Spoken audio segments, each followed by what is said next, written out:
Should we go and test it out, see if it works?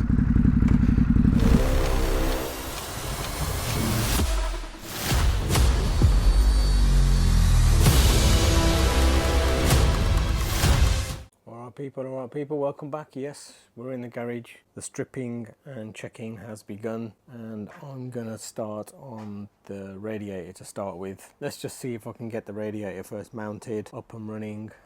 Let's just start there, I guess. Phase one. So I've got the end panels off. They're just 2 screws at the top and then that little hook which just goes in there. So take that off. I'll take the one off on the other side as well. I guess next is to somehow see if I can get that hook to marry up with that. So I think I'm going to take that off, feed it through that, because I think there's a little bit in the middle. See, like there's a little ridge through the middle of it. So I get that through on there. So you can see I've actually put that one in. So that's grommeted on. So obviously that will hopefully go through there and clip on. That's one side. And then the same on the other side. Obviously this side of the bracket's broken, but that might be enough to support it, I'm not sure, but let's just try and get that on there, both of them up, and see if we can get the radiator on at least to start. The left side is in. I have no idea if my little DIY washer trick just to pinch it is going to work, but the radiator on this side is in. I mean, there's a little bit of movement, I guess, just a bit of flex and play, but go over a big speed bumper and a wheelie and stuff, I don't know, it might come off loose. This side is in fine. It's actually quite solid, it ain't moving. So let's get the side pieces back on and see if they line up with the gaps. Right, that's the side panel back on. Looks okay, doesn't look too bad. A bit of a gap here so I can get my finger in it. The radiator seems okay on. I just noticed that this is all marked and scratched up, I guess where it come off and hanged. But that's this side, and obviously this side where it's a bit worse. At least it's enough to get me going, I think. There is a bit of play there, look, as you can see. Carrying on with the foot pegs. Gear lever side. So I've just cheated. I've taken the one off the brake side because that's obviously okay, and fitted it back in here. Obviously there's the parts broken, so I've ordered another one of these. I've conquest waiting, of course. Use my code HYPEKING, and I've ordered another one, so that should become, so at least I can get going then. I don't use the brake, but at least that's okay. It's not loose anymore. I've tightened that one and I've tightened that one, so it looks okay. Don't look too bad. I mean, like you're saying, I just need to get it up and running so I can actually continue my track days. Another thing I'm going to do is actually remove these shields because I can't get the cover on, so I might as well take these shields off and expose the Van Diemen nicely. I'll do this on both sides. So there you go, looking better. Cleaned up this whole back end, got rid of the heat shield and just left the exhaust in place. It looks, I don't mind, I don't know how it looks kind of weird. But at least it's I've just got my charger there, so at least that's one less thing to worry about or take off, or doesn't need fixing at the moment because I'm not going to put the covers on because they're knackered, so at least that's another part sorted out. Right, remember the heat shield that was wobbling? So I've actually took it off, and the reason why it was wobbling is because look, that had broken and sheared off, so I'm just going to leave it off for the time being and maybe expose some of the blue exhausts a bit better. So yeah, stripping more off this bike as we go along. Right, another thing we've got to do is obviously look at this, take this off, check this out because this is all quite loose and broken inside, and I think the lever is adjusted, and obviously look, that's missing its marker, so I think this is all like being pushed or cramped. So let's just take this apart and see where we're at. So you can see, I think the little lugs in there are broken, they're snapped off, which I guess go in these little gaps, and obviously this is completely detached away from that. I think this master cylinder, the clutch one, has just ever so slightly moved down a bit. I can feel it on my hand, so I might just try and raise this a touch.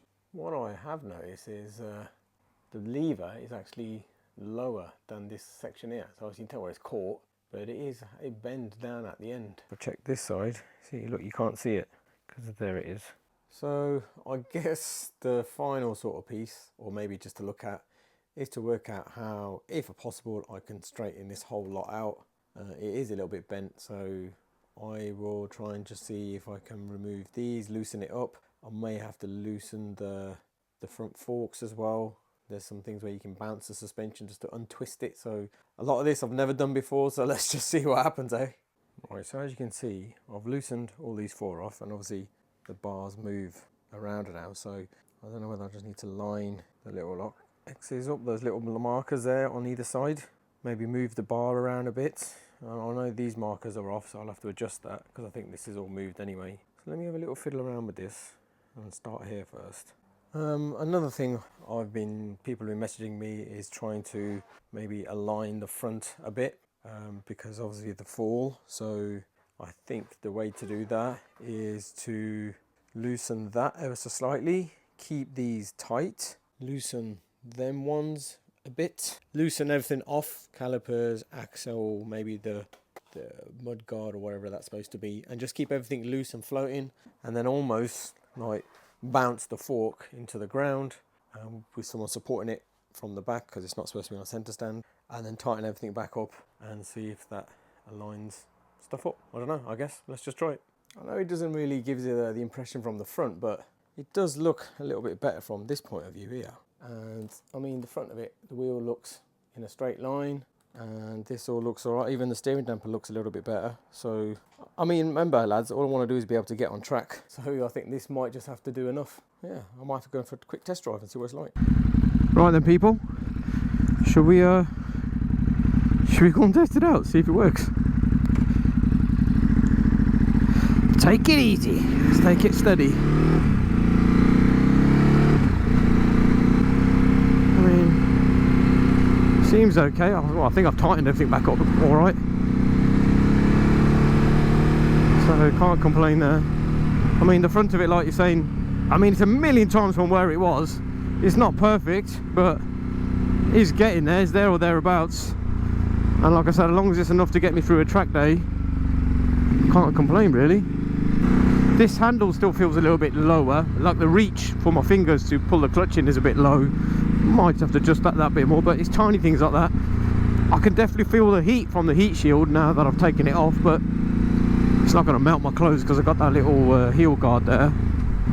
The radiator is still there, which is good. That's a good sign. It's hanging on in place. My indicator signals all work. The front, like you're saying, feels okay. I couldn't tell, I wouldn't be able to tell if it was different. I know when I was riding back home, it just felt weird offsetting because the bar was thingy, so I was more conscious just taking it easy around corners and stuff. But it doesn't, I mean,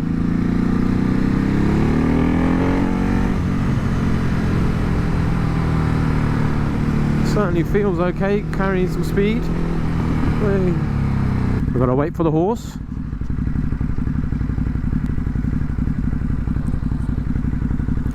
I even put it in neutral for the horse. Well, there's a little girl on there, mate. You don't want her to go flying off, do you?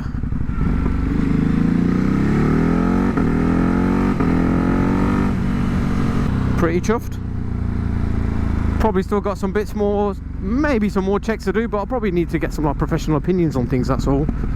So if I get that done, that'll be a good idea. Just to get my mate Motorcycle Wizards, get Mark to come and take a look. Pretty pleased and pretty relieved is what you can say. Like I said, a Hyper lives to fight another day, and so do I. So the channel survives. Fuck me, man. I was actually getting worried thinking that it was gonna, that was the end of it, but you know what, lessons learned. Just try and ride within your means and the conditions and the roads. Just be aware and stuff, and if you do gotta drop the bike or bail, then make sure that when you do it, you can do it safely. So thanks for all the comments, people. Thanks for all the advice, tips, checks, what to do. We're getting there with this. So all I can say is keep watching, liking, subscribing, helping me out, helping all the others out, and let's keep rock and rolling. All right, catch you later. Thanks very much.